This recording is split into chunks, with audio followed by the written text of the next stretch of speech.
Nusu ya mwili wa mwanamke huyo ilikuwa imezikwa ardhini. Mtu wa kwanza kumrushia jiwe alikuwa baba yake mwenyewe, na mawe yale yalikuwa makali kiasi kwamba kila pigo lilikuwa linachana ngozi yake. Kisha mume wake akasogea mbele akifuatiwa na wanawe wawili. Maumivu ya mwili na ya moyo yalimfanya alie kwa uchungu usioweza kudhibitiwa. Wanawake wa kijijini walitetemeka kwa hofu, wakishindwa hata kutoa sauti, huku wanaume wakipiga kelele kwa hasira, wakinyanyua mawe na kumrushia kwa nguvu zote. Soraya alikuwa akiishi katika kijiji cha mbali nchini Iran. Alitelekezwa na baba yake akiwa bado mdogo sana, na baadaye akaozeshwa mwanaume aitwaye Ali, aliyekuwa maarufu kwa hasira zake kali na kumpiga pamoja na kumdhalilisha mara kwa mara. Kadiri muda ulivyopita, hata wanawe wawili wa kiume walianza kumdharau kwa kufuata mfano wa baba yao. Kila alipokuwa akijaribu kujitetea, walimkaripia. Soraya hakuwa na chaguo zaidi ya kuvumilia yote kimya kimya. Hivi karibuni Ali alikuwa ameanza kutaka talaka kwa sababu alikuwa amemtamani mwanamke mwingine hapo kijijini ambaye alikuwa mrembo zaidi na kutoka familia yenye uwezo. Soraya alikuwa amepoteza kabisa nafasi yake moyoni mwa Ali, na alimwambia Soraya kwamba baada ya talaka yeye angebaki na watoto wao wawili wa kiume, huku Soraya akichukua mabinti wawili. Lakini Soraya alikataa kukubali. Ingawa hakukuwa tena na upendo katika ndoa yao, lakini hakuwa na kazi na alijua hangeweza kuwahudumia mabinti zake peke yake. Ndiyo sababu alikuwa amevumilia mateso yote kwa miaka mingi. Haijalishi Ali alimtesa kiasi gani, hakuthubutu kumpinga. Katika maisha yao ya ndoa, Soraya hakuwahi kufanya kosa lolote na alikuwa na sifa nzuri kijijini, jambo lililomfanya Ali ashindwe kupata sababu ya kweli ya kumwacha. Hivyo mara nyingi alitafuta visingizio vya kumpiga. Baada ya tukio moja baya sana, Soraya aliwachukua mabinti zake na kukimbilia kwa shangazi yake, ndugu pekee aliyewahi kumtendea wema. Lakini hata shangazi yake alihisi hana uwezo wa kubadilisha hali yake. Usiku huo huo, mke wa fundi wa kijiji alifariki kwa ugonjwa, akimwacha fundi huyo na mtoto mwenye ulemavu wa akili bila mtu wa kumtunza mchana. Mtu mmoja alipendekeza Soraya afanye kazi ya usafi na malezi nyumbani kwa fundi huyo. Kwa malipo, naye akakubali, akiwa na matumaini ya kujiwekea akiba ili siku moja amwache Ali kabisa. Lakini Ali alikuwa amechoka kusubiri,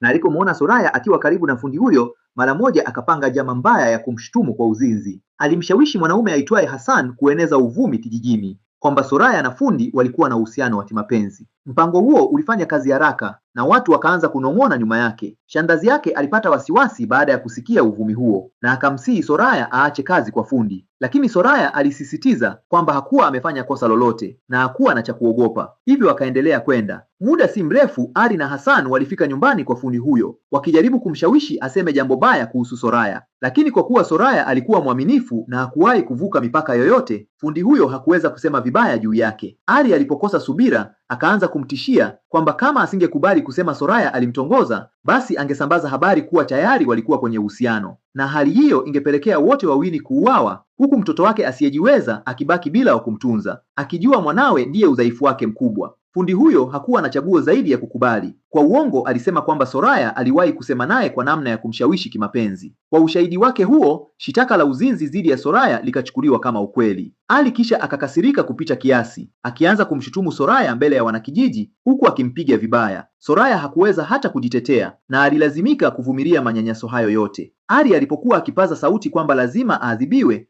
watu wa kijiji wakamwamini na kuanza kumhukumu Soraya pia. Lakini kwa bahati nzuri, shangazi yake aliwasili kwa wakati na kumtoa hapo. Waliporudi nyumbani kwa shangazi yake, Ali aliwasilisha rasmi shitaka la usaliti mbele ya kiongozi wa kijiji. Ingawa Soraya alilia huku akikana kufanya jambo hilo, maneno yake hayakuwa na uzito wowote. Alipoulizwa kama angeweza kuthibitisha hana hatia, alibaki akilia bila ushahidi wowote. Kiongozi wa kijiji akaitisha mkutano wa wanaume wote wa kijiji ili kuamua hatima yake, huku watu wakipewa jukumu la kumlinda asitoroke. Haikuchukua muda mrefu kabla hawajafikia uamuzi. Soraya alihukumiwa kifo kwa kupigwa mawe. Wanaume wa kijiji walifurahia hukumu hiyo, wengine hata wakishangilia kwa sauti kubwa. Shangazi yake aliposikia habari hizo, alijaribu mara moja kumsaidia Soraya kutoroka, lakini walinzi tayari walikuwa wamewekwa kila pembe ya kijiji na kufanya isiwezekane kutoka. Bila chaguo lingine, Soraya alikubali hatima yake na kuwaaga mabinti zake kwa mara ya mwisho.